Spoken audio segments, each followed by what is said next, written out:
Hello, welcome to Dib Dab Digital. Today we're going to be talking about how to write a blog post for search engines, also known as writing an SEO blog post, because SEO stands for Search Engine Optimization.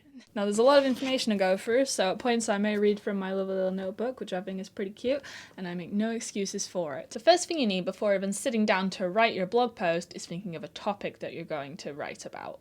Once you have chosen that, you need to choose a thing called your focus key phrase. When we first talk about search engine optimization, we need to go through the concept of keywords. So keywords are how search engines actually find your blog. So when someone searches a specific term, they can say, okay, this piece of content matches this specific term. Keywords can be comprised of almost anything you can think of, but your likelihood of showing up once that term has been searched is largely comprised of their length. So you have a thing called a short head keyword. This is just a single word. It could be dog, for example, or a long tail keyword could be dogs I want to adopt in Manchester, UK. That's a very long sentence. Very few people are going to be searching for that sentence, but those who do are more likely to come across your post if you use that as your focus keyword. Then you've got somewhere in the middle, which is like 2 or 3 words, which could be dog in Manchester. So this is something that's going to have a few results, so a good number of competitors, but it's more accurate, so people are more likely to find your post relating to adopting a dog as opposed to, say, dog washers in Manchester. Are they called a dog washer?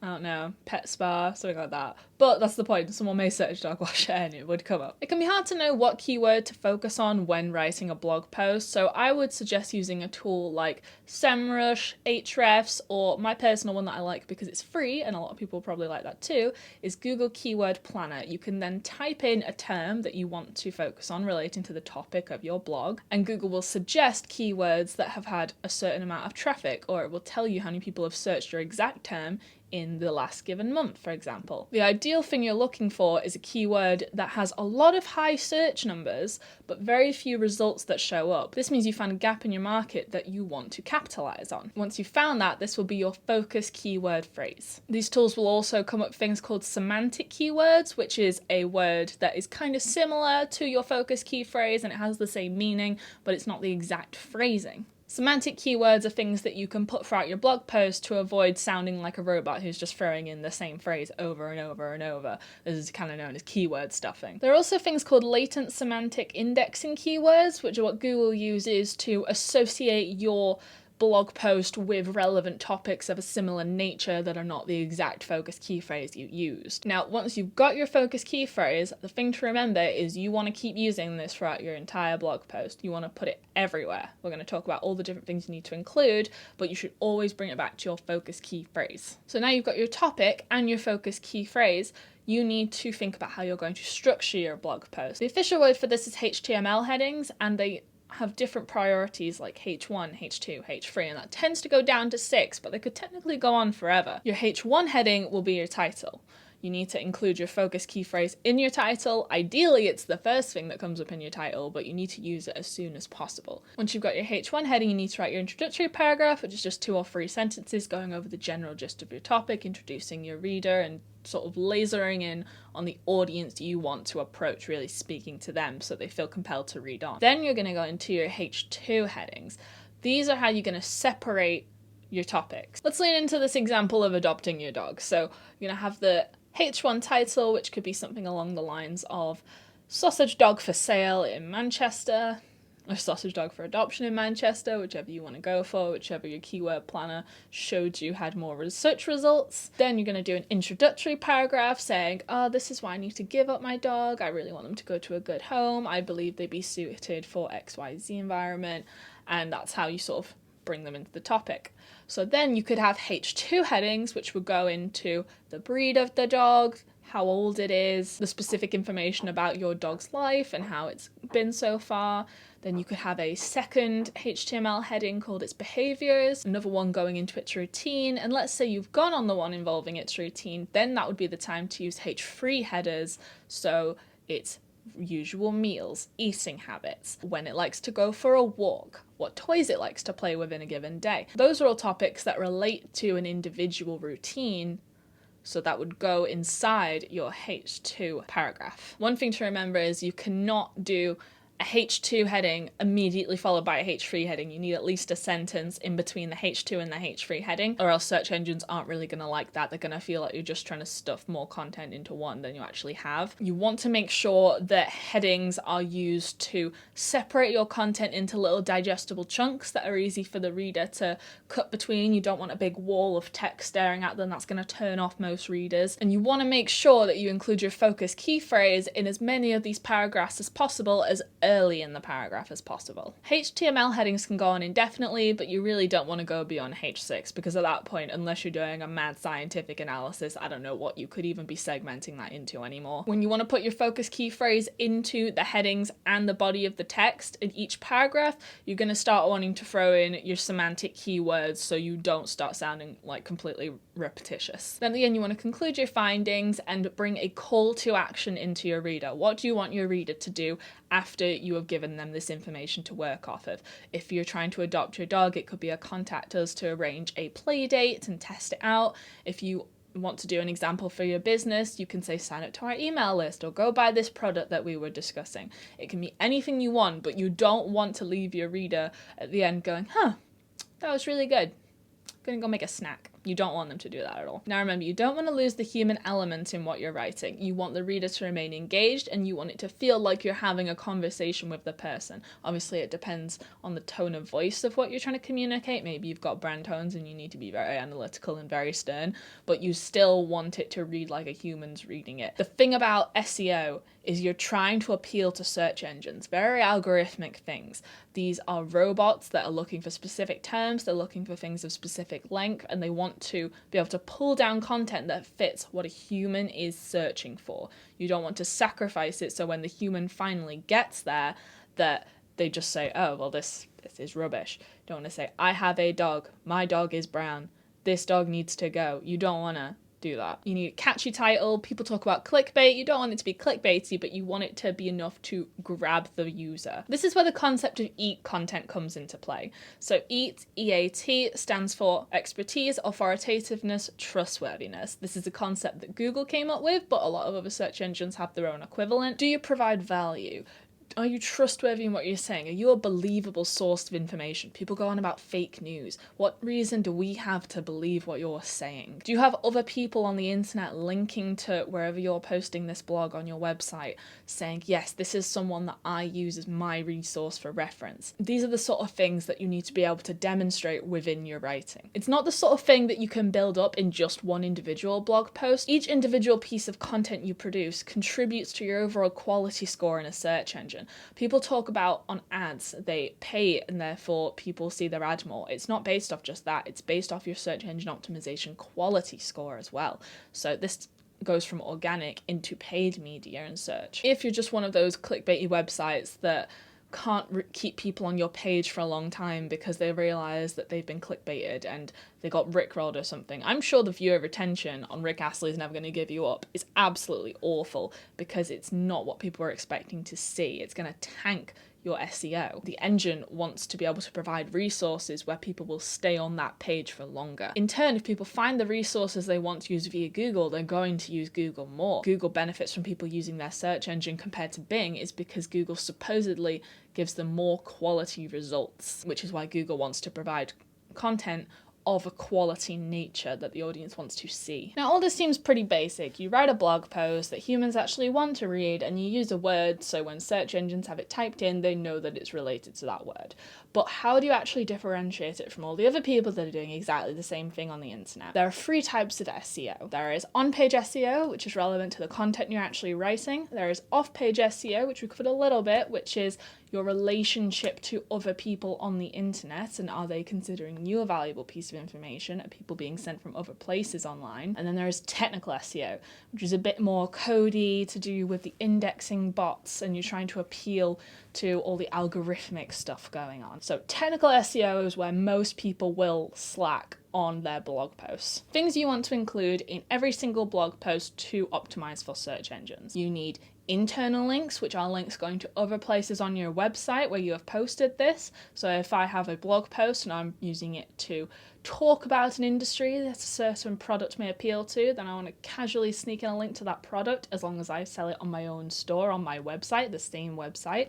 Then there are external links, which are linking to other pages on the internet, places that aren't involved with you, so you know that it's not just a sell, buy my stuff, get everything from me, I'm the best, and you want to actually have relationships with other places online so you are considered trustworthy and authoritative. Now, there is a thing called a no-follow link. This is sort of a indexing tag which bots use to indicate that if something is linked, then it's not actually considered a link, if that makes sense. Most social media URLs are considered a no-follow link because it could just be people promoting one of their own platforms on another one of their platforms, and that wouldn't make the person more of an authority in terms of search engines. So don't be thinking that you can just cross-promote yourself all day, every day, and then you'll get more viewers. It can work in the sense that a human may see it on social media.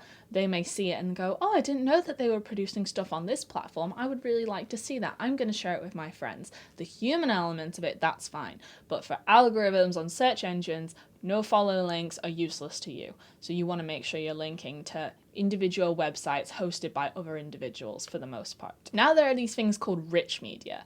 Now, examples of rich media could be things like images, video, but then there's also stuff like embedded social media posts, audio, animations. Anything that is more than a word could be considered rich media content. You want to make sure that you are using alt text. Now, the idea of alt text has a few purposes, but the main ones I like to highlight to people are if for some reason your image is not loading, then people will see the alt text and they'll know what it's meant to be an image of.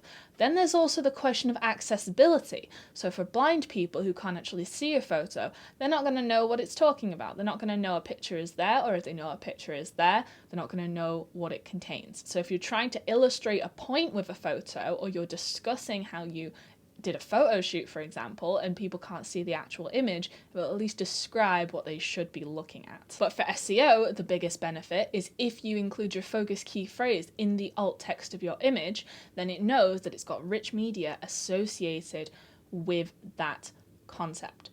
And let's not forget, Google image search. How does it know what to bring up? It's stuff like alt text. Next, I want to introduce you to the concept of metadata.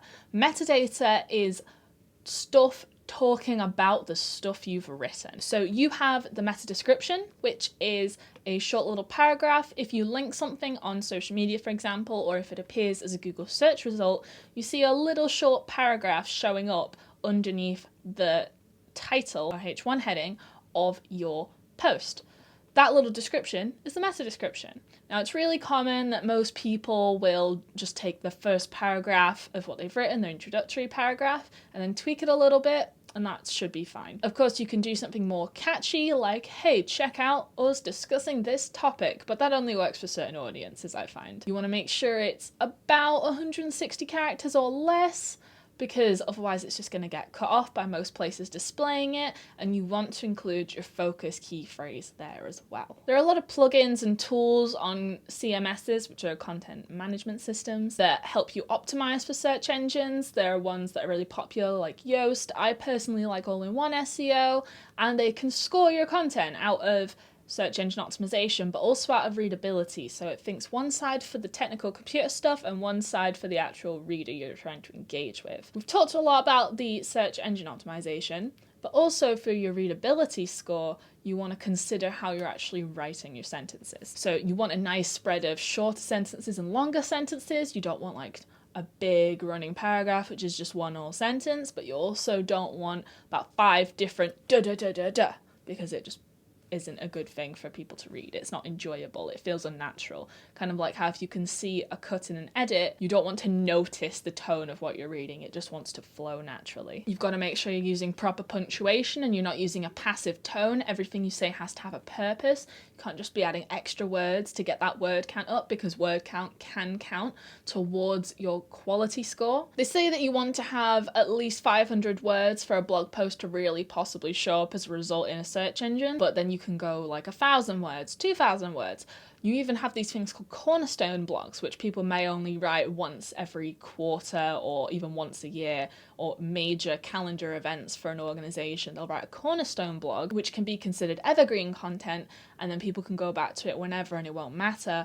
Those things, although there is no set length, it would normally be considered about 4 times the length of your usual blog post. But you don't want to be stuffing words in there just for the hell of it, because it will ruin your readability. You want to make sure you have evenly spaced HTML headings. Ideally, you'll be able to see them break up a single screen length, because you don't want it to be an intimidating wall of text like we've already discussed. And then also you want to make sure you get at least one call to action in there as well. Try to keep your call to action to the end, because you don't want to cut into your readers' time on the page that they're currently on. You want them to stay on a page for as long as possible to show that it's really engaging the reader. If you have to link and source off page in the middle of a blog post, then consider making sure that your link opens in a new window and it doesn't close the window you're currently on. Most CMSs will have a box you can check on how you want that link to display instead of redirecting away from where you currently are. You want to make sure that your call to action at the end, so you have a button or something that says go buy this product, then you want to put that at the end so they have somewhere immediately to go. Now you've completed your blog post, you want to be able to organize it in a way that people will be able to find it in the future. People often get categories and tags confused when it comes to organizing their website, especially people who aren't familiar with general content management system website structures. You have categories, which are big overarching subjects that can be really generalized, and you don't want to have like more than 5 or 6 on your website really. Obviously it depends on the breadth of what you're talking about, but you don't want to have that many categories. So you could have a menu within your blog page and that shows different posts within a certain category. I have that on my own website, and it's just something to help the reader find stuff without getting sucked into topics that aren't really relevant to them, and they assume that you don't have stuff they're looking for and would go off your website. It also helps your technical SEO in that it have a more accurate sitemap. It makes it easier for indexing bots to find stuff relevant to the topics that people are searching and make suggested searches based off previous searches that people have made on those search engines. So we talk about the latent semantic indexing keywords.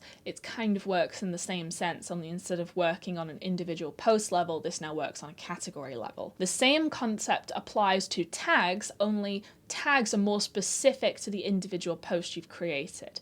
So if something is within a digital marketing category for me, then I may have a tag that is talking about SEO. I may have a tag that's talking about Google or talking about Bing. You want to get really granular with your tags, whereas categories are big umbrella topics. If you consider if your website is a book, then your categories are your content page and your tags are your index page. Now remember that search engines also keep track of their archives that they have produced over time, so they know when a change happens. It's never too late to go back on a post that you've had some success with but you feel like it could have done better, and then you can optimize it and it will be re-indexed and considered a more valuable piece of content on search engines. Another extra tip is you want to try and avoid repeat content. You don't want too many things on your website that have semantic keywords with each other, or else you'll just end up competing for the same result when you could have one really optimized post for one term. You aren't going to be competing against yourself in the search results, basically. You want to be competing against your actual competitors. So quick summary, we've gone over choosing a topic for your blog post,